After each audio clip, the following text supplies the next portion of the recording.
Գնացեք, լսեք, լավ, կաբինետում կլսեք։ Տիկին Էլինար Վարդանյանը ԲՀԿ-ի ժամանակ շատ խոստումնալից պատգամավոր էր, թե հետո ինչ եղավ այս գործիչի հետ, տենց էլ չհասկացանք։ Լավ։ Հարգելի հայրենակիցներ, հարգելի գործընկերներ, նախ մի քանի արձանագրում է պետք անել։ Հայաստանի Հանրապետությունում որևիցե մեկը, որևիցե տեղ եկեղեցու հետ որևիցե խնդիր չունի։ Հավատքի հետ ոչ որևիցե խնդիր չունի եւ այս խոսակցությունը վերաբերվում է հենց այն ամենակարևոր բանի առողջացմանը, որի մասին տարիներով, տասնամյակներով բոլորը խոսել են եւ բոլորը այս խնդիրների մասին խոսել են եւ հավասարության նշան դնել եկեղեցու եւ կտրիչ Ներսիսյանի միջև կամ քեռակնոջ միջև, դրանք անարդար բաներ են։ Եկեղեցում կան շատ ու շատ պարկեշտ մարդիկ, բայց այդ մարդիկ հիմա գերու կարգավիճակ ունեն։ Դե գործող ինչ որ մարդ կա, որը որտեղ ղեկավար է, ոնց են երեկվա միտինգներին տարբեր կազմակերպություններից մարդկանց տանում, այտենց ստիպում տանում էին, այտենց էլ շատ մարդիկ ստիպված պաշտոնի կարգավիճակի բերումով գնում են եւ ներկայացնում են դա որպես եկեղեցու դեմ պայքար։ Եկեղեցու դեմ որևիցե մեկը չի պայքարում, հայ առաքելական Սուրբ եկեղեցին, մեր բոլորի եկեղեցին եւ դրա մեջ կասկած չկա։ Բայց այն մարդիկ, ովքեր որ առատավորում են, պետք է հեռանան եւ ես վստահ եմ, որ իրենք հեռանալու են։ Երեք պարոն Մինասյանը այստեղ ազգային ինքնության մասին էր խոսում եւ ընդհանրապես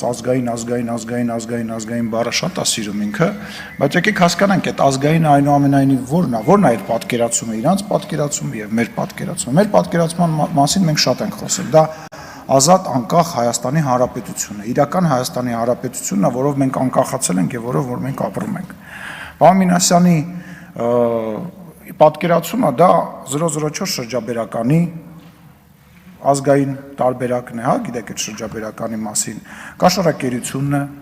դա կոռուպցիայի եւ ֆեոդալական համակարգի երկիրն է, որտեղ կա ֆեոդալ, որը փող է ծախսում, երկիչ երկչույները փող են ստանում հարսանիքների ժամանակ, հələ մի քիչ էլ ավել են տալիս, հա,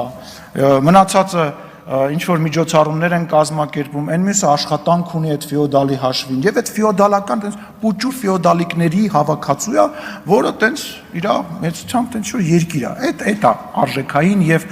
բան համակարգը, իսկ իդեալի մեջ այդ ամբողջը համապարփակ, տենց ինչ որ պարփակված է մի մեծ ավելի հետաքրքիր պետական միավորի մեջ, մի հատ մեծ ինչ որ դաշնության մեջ եւ այլն։ Եվ հետաքրքիրը գիտեք որն է եկեղեցու խոսակցության մեջ, որ եկեղեցու կողքը կանգնած հայտարարած մարդիկ հիմնականում կաթոլիկ են եւ կաթոլիկ եկեղեցու ներկայացուցիչներ են։ Այսինքն իրանք այնքան են կանգնած, որ այլ եկեղեցու ներկայացուցիչներ են եւ դրա մասին որևիցե մեկը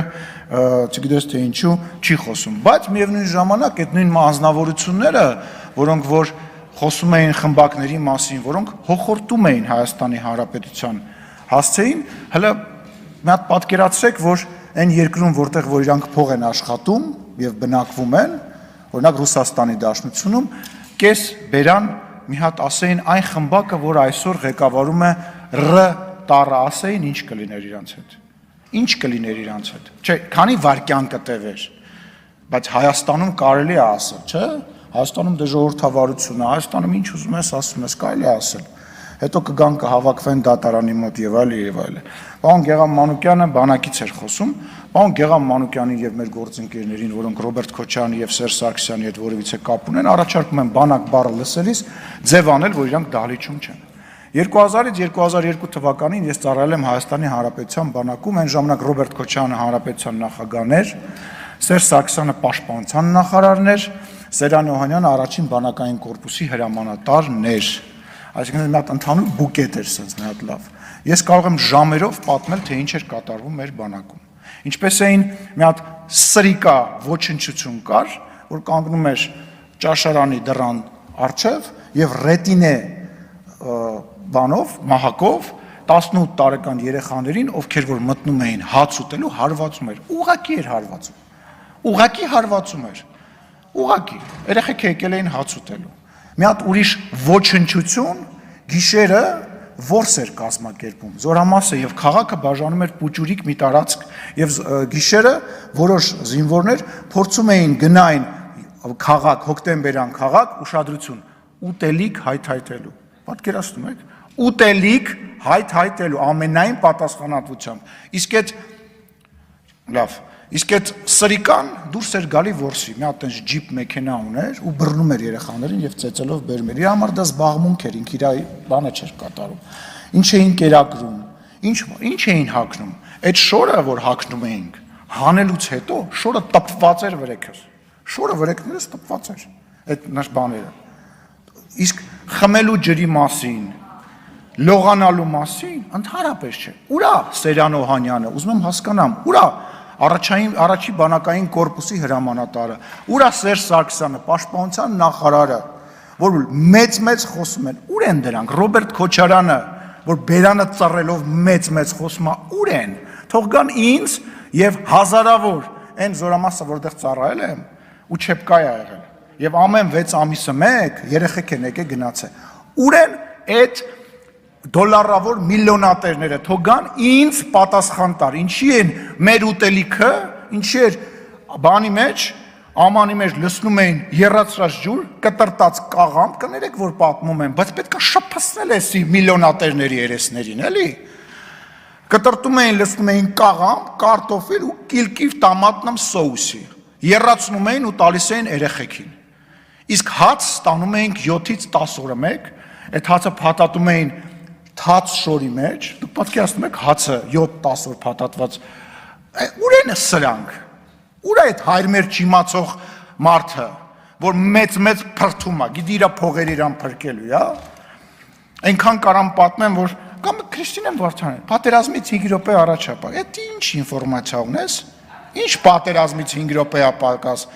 բան եք անում, ուղղություն եք ցույց տալիս, պատերազմից 5 րոպե պակաս չի, մի անհանգստացի, հետ ինֆորմացիա ուղարկի, ասա չանցավ, չկարողացա համոզեմ, որ պատերազմին 5 րոպե ապակաս մի կրակեք, մի հարցակվեք։ Տեղավորենք բանտերում, որ մեկիտ ենք տեղավոր է բանտերում, այնքան մարդ կա ստեղ բանտեր տեղավորելու համար, որ տենց քաղաքական տեղավորելու ուլներ, բանտերում տեղ չեր ելնի, բանտերում տեղ չեր ելնի, հերթով բոլորիդ կտեղավորենք բանտերում մարդկանց խափելու, ստելու ու ուրիշների համար աշխատելու համար։ Բաղրամյան գնացեք և տեսեք, Բաղրամյանի մասին նոր իմացար, 2 անգամ ստեղ լսում ա եղել, բա ուր է իր տիկին Վարդանյան, թե Թագուհի Թովմասյանի պես գնա երեք գնաց նստեց կողքները նկարվեց գնաց տուն, մի հատ է դու գնա նստի, նկարվի գնա տուն, ինչ ա եղել, կգաս տեղ հետո ելույթ կունենաս։ Եվ վերջում, որպես ազգային ժողովի նախագահ, որպես մարդը, որ պետք է ապահովի ազգային ժողովի բնականոն գործունեությունը, Լևոն Քոչարյանին եւ Իշխան Սաղաթելյանին ասեք թող այնուամենայնիվ վերադառնան դալիճ, իրանց բան չի լինի ստեղ։ Վերջի տարբերակով կանանցով կպաշտպանեք, էլի։ Թող վերադառնան, ամոթա, նիստերը ավարտվում են։ Հայկ